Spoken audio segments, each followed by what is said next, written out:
We are live. Let's see. Make sure I'm heard. Yep, I can be heard. Alright. Okay, so today I'm going to be talking about Sean McVay's plan to win with Matthew Stafford and how so far it is working. So, first off, let's start with the Rams game so far. Things I've noticed, especially via film. But, so, other than the Bears game and New York, the Rams have had pretty dang close games. Pretty close game versus Tampa. Nearly choked it versus Colts. Lost to Arizona, but by more than 2 scores. Barely beat the Lions. Had A.J. Parker not gotten hurt. And Aaron Donald doesn't just be the best defensive tackle in football. Rams lose that game. And so it's something I'm trying to figure out. What's the plan here? What's the differences? Especially after Matt Stafford, not Matt Stafford, Sean McVay and the Rams have traded away Kenny Young, and now Deshaun Jackson wants to go. So what's Sean McVay's master plan? What's his idea of what could lead the Rams to Super Bowl? Because this is the year the Rams have to get to the Super Bowl. You don't trade away your 2 first-round picks and a third for nothing. So what is the plan with Matthew Stafford? And I figured out, I was trying to think of it. I'm like, so how come the Rams are winning? Why are they 6-1? Why? Is it perhaps some new scheme? Maybe is it the players Stafford is having? So I went ahead and looked. So let me pull up Matthew Stafford stats real quick. So I kind of went ahead and looked because I was watching film and I noticed that there's been a couple plays that just would not have flied in Detroit in any of Stafford's years. I think I've counted about 5 dropped interceptions this year. And, I was like, okay, wow, that just wouldn't fly here. And so I kind of looked at the game log. I kind of decided to go ahead and compare to 2019 and 2011, his best season as a Detroit Lion. In 2019, basically super similar stats. Maybe a bit more yards, but it's only because he played 8 games. Granted, he did get hurt in that game. Same touchdowns, but only 1 more interception, but also better yards per throw. So I was like, well, what's the difference here? Is it coaching? I mean, surely it's got to be coaching. Part of it. But also, it's the wonderful thing that Stafford can now finally be able to not be Superman, have to be perfect. Stafford can throw a pick. He can maybe throw a dangerous football, but now that he's got the 9th ranked defense instead of the 32nd ranked defense in football, he can afford to make mistakes. He's allowed to be aggressive, like how he was in kind of 2019's beginning of the year, or how he kind of was in 2011. He was allowed to be able to trust his defense and think, okay, I can take a shot here, even though I'm pretty dang good at throwing a deep ball, and it's going to allow him to win. And how the Rams supply Matthew Stafford this season. He gave him, Sean McVay's like, let's give him deep threats. Let's give big play threats. Let's give him everything, guys. The only thing they didn't really give Stafford was a contested catch player. He goes ahead and gets Cooper Kupp, who's having the best statistical season in NFL history so far. He's on pace to even beat Calvin Johnson's record. So, got a guy who can basically kind of like do all around everything. Good yak player, Robert Woods. Deep threat, Van Jefferson. Deep threat, Deshaun Jackson. Deep threat drafted Tutu Atwell. We'll see what happens there, but I'm not very excited about Tutu. Tyler Higbee, solid tight end. You get a decent run game going with Darnell. Sorry, not Darrell. Darrell Henderson going over there. And right now, the O-line's playing a top 5. Granted, let's hope that continues that way. Knock on wood.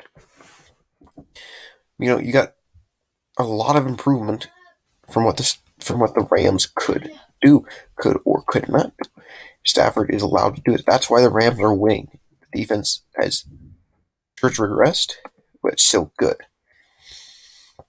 And that's Sean McVay's plan on the Rams.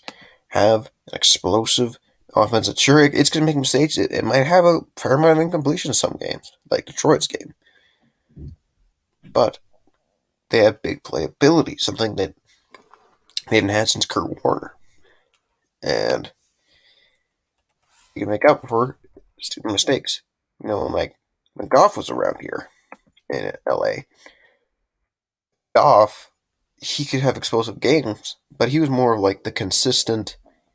Like 2018, he was consistent. He was good all around, but he was never that super explosive like Stafford could be. Stafford's explosive and bit inconsistent, kind of like Goff was in 2020 and 2019, with the explosive ability. And now look how much it's really working well for him. Good, probably one of the highest completions in his career. He's on pace for 5,000 yards, 40 touchdowns. I mean, the guy's popping off. But will this continue? That's the question. Is Sean McVay's plan going to continue with these essential aggressive play style that they're trying to go with? Is it going to work? Does Sean McVay have the adjustments? What if... I don't know. It's just a really interesting question. Will defense be able to hold up enough? Well, like in Arizona, what if Stafford gets stopped? Sean McVay's plan there. And that's where I'm really thinking that they're hoping that the defense can make up for it, because the Rams did lose Cam Akers, who was supposed to be their big-time running back. Henderson is good, but he's no scary threat. Now, we'll see what happens. Sean McVay does have his offensive capabilities, but I think this is what the big plan for the Rams is. Go and let Stafford sling the ball. Be aggressive. Be smart. Alright. So that was just kind of the big thing I wanted to talk about with Stafford. But it's also it's both a positive thing and a warning. Positive as in saying this could very much work, because so far it is. But it's also a warning of, if this doesn't go well, the season's over. If Stafford can't keep playing at this high of a level, we're very concerned. It's going to be just like Stafford was in Detroit. Stafford single-handedly practically won us the Lions game with Cooper Kupp. Let's hope it doesn't continue that way.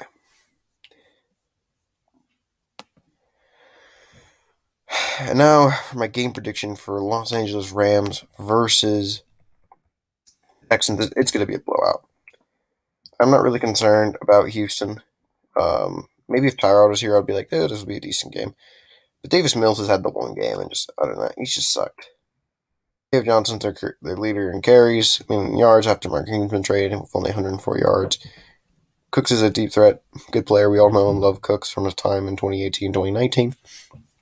But Cooks seems to be frustrated with the org, and he's not going to be able to be that big play threat with a guy like Mills. Our defense is much more dominant, and I think it's just going to be a slaughter. Okay, moving on to Detroit. So with Detroit, I'm trying to figure out, so what's been going on purely with the team?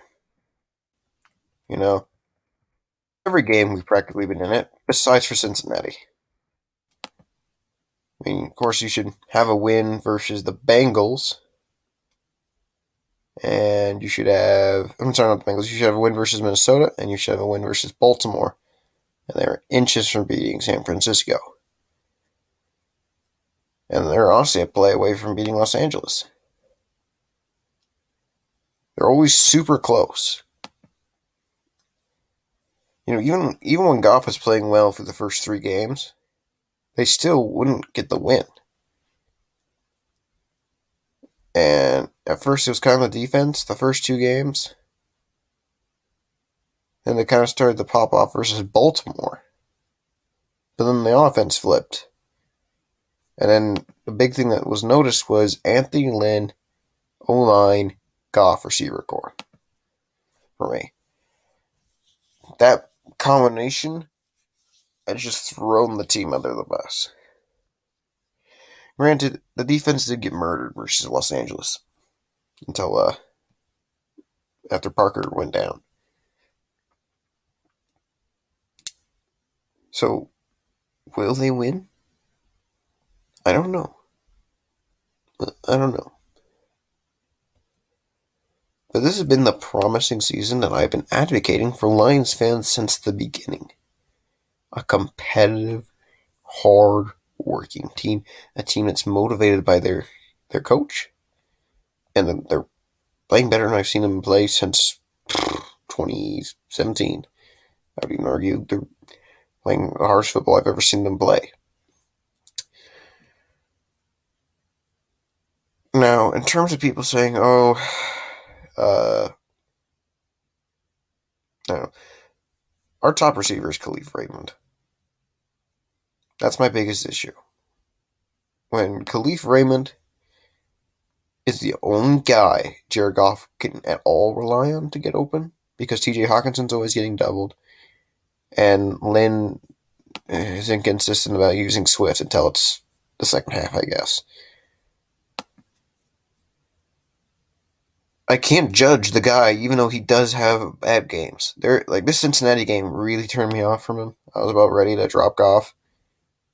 Then I watched him versus Los Angeles, where he was doing a good job, and the only reason he even had any turnovers was because he got hit because Jonah Jackson got manhandled by Aaron Donald, which caused him to be hit exactly as he threw, causing the throw to be accurate, even though he had the right read and the right target. And the other was just a drop pass from Swift. So I can't blame that. In the end, I found the issue. Lack of talent at important positions with rookie staff. It's simply what it is.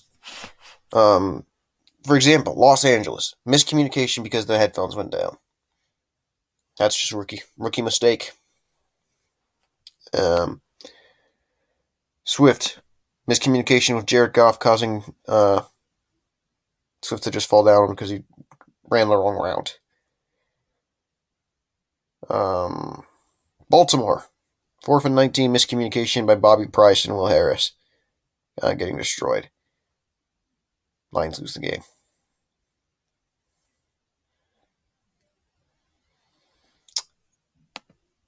This team is going to get good with years. I think it's going to be scary. The Lions just need another good draft and a good free agency. Because this is not going to be a team that's going to be just another check mark. Because right now, so far, they haven't. The only team that's really been, destroyed us was Cincinnati. The score versus the Packers does not reveal everything. The freaking rain screwed them over. First, you had the fumble snap. Rarely happens. Then you had an interception. Even Goff's turnovers have been completely fluky. First, you had the fumbled snap versus Green Bay. Then you had the early snap by Ragnow, despite the fact Goff was trying to adjust the offense. 2 interceptions came versus the Rams that were not Goff's fault. And you had the weird Amon-Ra St. Brown interception versus the Bengals. I'd say the only turnovers I blame, pick 6 versus San Francisco, pick versus Minnesota, fumble versus Minnesota.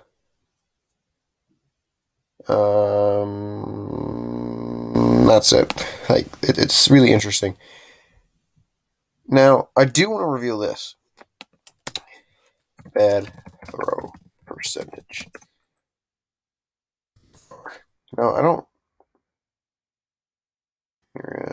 No, 2020. 2021 advanced passing. So it's kind of like looking into everything when it came to the Lions, especially when it came to the passing game. Bam. Bam. And I noticed a couple things. So first off,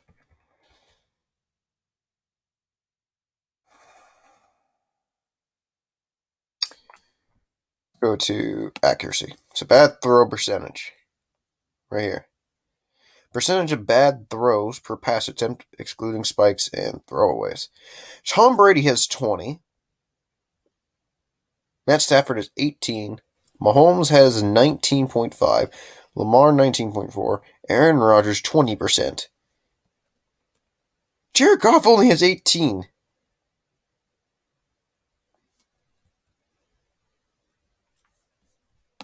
I just named the best quarterbacks in football.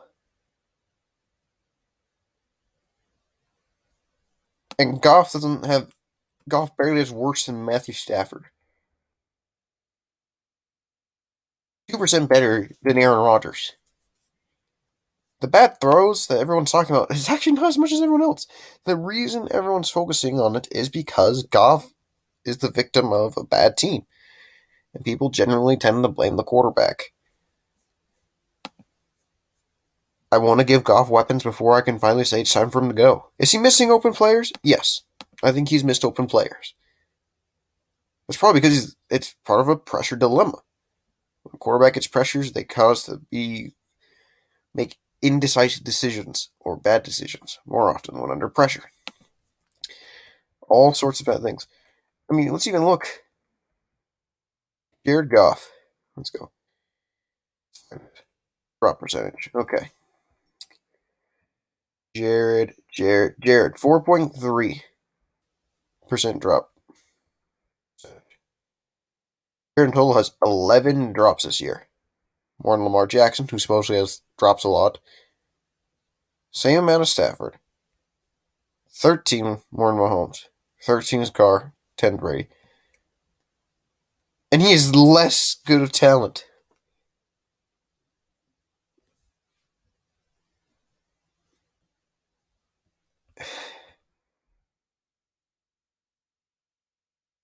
Like, I really don't know. Like, he's around every other good player in the league.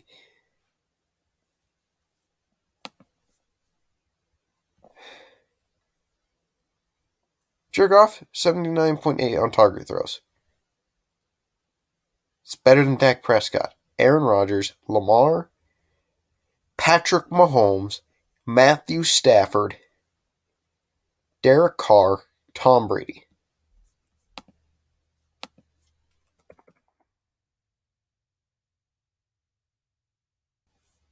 Pressure.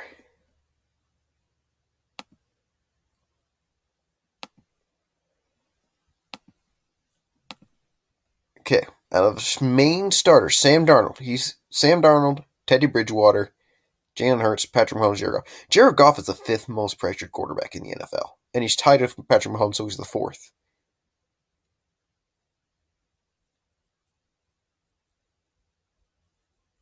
He's a bigger pressure percentage than Mahomes.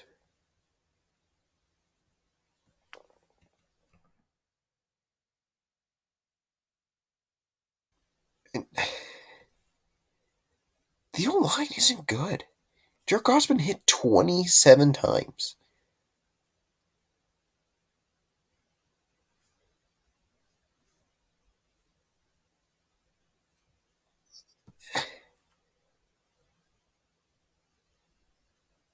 Everything just fell apart for Jared on this year.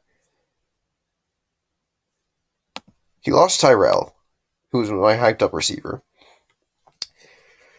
He lost Cephas, the only other viable receiver on the team. Hawkinson, which left Hawkinson open to being double teamed every play. His best targets right now that are ever consistently open is Khalif Raymond and some running backs. I'm not much of a, excuse player for quarterbacks that often.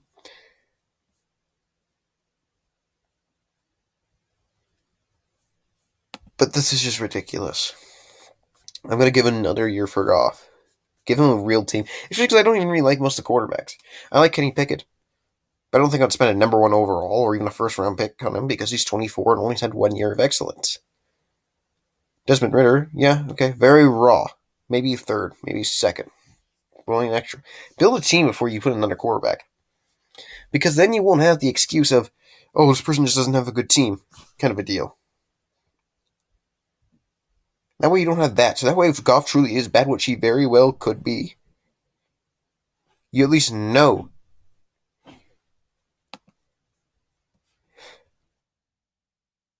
Imagine if they showed up your accuracy. People complain about the air yards, but who's open? Khalif Raybon, Mr. Yak Yards? I mean,